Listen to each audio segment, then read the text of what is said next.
ജനം ഡിബേറ്റ് അവതരിപ്പിച്ചത് അനിൽ നമ്പ്യാരാണ്. അദ്ദേഹത്തിന് മുന്നിലാണ് ഈ ബന്ധുവായ അഡ്വക്കേറ്റ് അനിൽ പി നായർ ഈ വെളിപ്പെടുത്തലുകൾ നടത്തിയത്. അതായത് ഇൻക്വസ്റ്റ് റിപ്പോർട്ടിൽ അടിവസ്ത്രത്തിൽ രക്തക്കറ ഉണ്ടായിരുന്നു, അതേസമയം പോസ്റ്റ്മോർട്ടം റിപ്പോർട്ടിൽ ആന്തരിക അവയവങ്ങളിൽ പരിക്കൊന്നുമില്ല, ക്ഷതമേറ്റിട്ടില്ല എന്ന് പറയുന്നുവെന്ന് അനിൽ നമ്പ്യാർ ഒപ്പം ചേരുന്നുണ്ട്. അനിൽ നമ്പ്യാർ, ഈ ആന്തരിക അവയവങ്ങൾ രാസപരിശോധനയ്ക്ക് അയച്ചില്ല എന്ന സൂചനകളാണ് പുറത്തു വരുന്നത്. അതായത് രാസപരിശോധനയ്ക്ക് വേണ്ടി ആന്തരിക അവയവങ്ങളുടെ ഭാഗങ്ങൾ ശേഖരിച്ചിട്ടുണ്ടോ ഇല്ലയോ എന്ന് പോലും പോസ്റ്റ്മോർട്ടം റിപ്പോർട്ടിൽ വ്യക്തമാകുന്നില്ല. മറ്റൊന്ന്, ഈ ആന്തരിക അവയവങ്ങൾ സൂക്ഷിച്ചിട്ടുമില്ല. അങ്ങനെ തെളിവുകൾ അപ്പാടെ അതിവേഗത്തിൽ തിടുക്കത്തിൽ നശിപ്പിക്കുന്നതാർക്കു വേണ്ടി?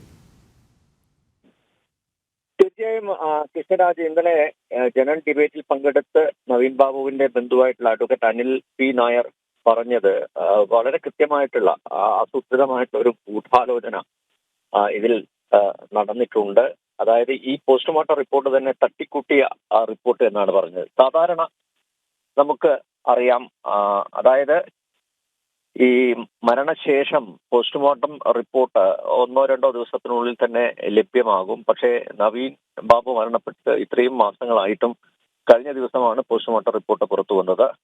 മാത്രമല്ല, ഇൻക്വസ്റ്റ് റിപ്പോർട്ട്, അതാണ് പ്രധാനം. ഇൻക്വസ്റ്റ് റിപ്പോർട്ടും നവീൻ ബാബുവിന്റെ ബന്ധുക്കൾക്ക് ലഭിച്ചിരുന്നു. അതിലാണ് കൃത്യമായിട്ട് രേഖപ്പെടുത്തിയിരിക്കുന്നത്. അതായത് നവീൻ ബാബുവിന്റെ അടിവസ്ത്രത്തിൽ രക്തക്കറ ഉണ്ടായിരുന്നു എന്നുള്ളത്. ഇതാണ് ഇപ്പോ സംശയം ജനിപ്പിക്കുന്നത്. നേരത്തെ തന്നെ ഇദ്ദേഹത്തിന്റെ ദുരൂഹ മരണവുമായി ബന്ധപ്പെട്ട നിരവധി ചോദ്യങ്ങൾ ഉയർന്നിരുന്നു. ആ ചോദ്യങ്ങൾക്കൊന്നും കൃത്യമായിട്ട് വ്യക്തമായിട്ട് മറുപടി പറയാൻ അന്വേഷണ സംഘത്തിന് സാധിച്ചിരുന്നില്ല. മാത്രമല്ല, അന്വേഷണവും അത് സജീവമായിരുന്നില്ല.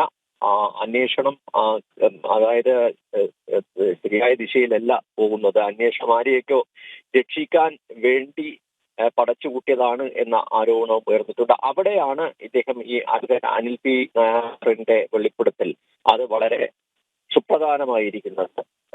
കാരണം ഈ ഒരു കാര്യം ഇൻക്വസ്റ്റ് റിപ്പോർട്ടിൽ പോലീസ് പരാമർശിച്ചിട്ടും എന്തുകൊണ്ട് പോലീസ് സർജൻ പോസ്റ്റ്മോർട്ടം റിപ്പോർട്ടിൽ ഇത് രേഖപ്പെടുത്തിയില്ല എന്നുള്ളതാണ് പ്രധാനം. അത് ദുരൂഹത വർദ്ധിപ്പിക്കുകയാണ്.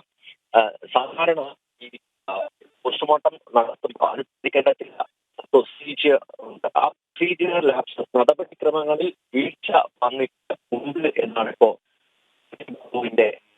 ബന്ധുക്കൾ ആരോപിക്കുന്നത്. ശരിയുടെയും നവീൻ ബാബുവിന്റെ ഇൻക്വസ്റ്റ് റിപ്പോർട്ടിലും പോസ്റ്റ്മോർട്ടം റിപ്പോർട്ടിലും പൊരുത്തക്കേട്, അടിമുടി ദുരൂഹത. ഇൻക്വസ്റ്റ് റിപ്പോർട്ടിൽ അടിവസ്ത്രത്തിൽ രക്തക്കറ ഉണ്ടായിരുന്നുവെന്ന് പറയുന്നു. പക്ഷേ പോസ്റ്റ്മോർട്ടത്തിലേക്ക് എത്തുമ്പോൾ ആ രക്തക്കറ മാഞ്ഞു പോകുന്നു. ആന്തരിക അവയവങ്ങൾ രാസപരിശോധനയ്ക്ക് അയച്ചോ എന്നതിൽ കൃത്യമായ മറുപടിയില്ല. ആന്തരിക അവയവങ്ങളൊട്ടു സൂക്ഷിച്ചിട്ടുമില്ല. അങ്ങനെ അടിമുടി ദുരൂഹതയാണ്. ഇതൊക്കെ ആരെ സംരക്ഷിക്കാൻ എന്ന ചോദ്യം പ്രസക്തമാണ്. CBI വേണ്ട, പോലീസ് തന്നെ നന്നായി അന്വേഷിക്കുന്നുണ്ടല്ലോ എന്ന് CPM-ഉം സർക്കാരുമൊക്കെ പറയുന്നത് എന്തുകൊണ്ട് എന്ന ചോദ്യത്തിന് ഉത്തരങ്ങൾ കൂടി പുറത്തു വന്നുകൊണ്ടേയിരിക്കുന്നു.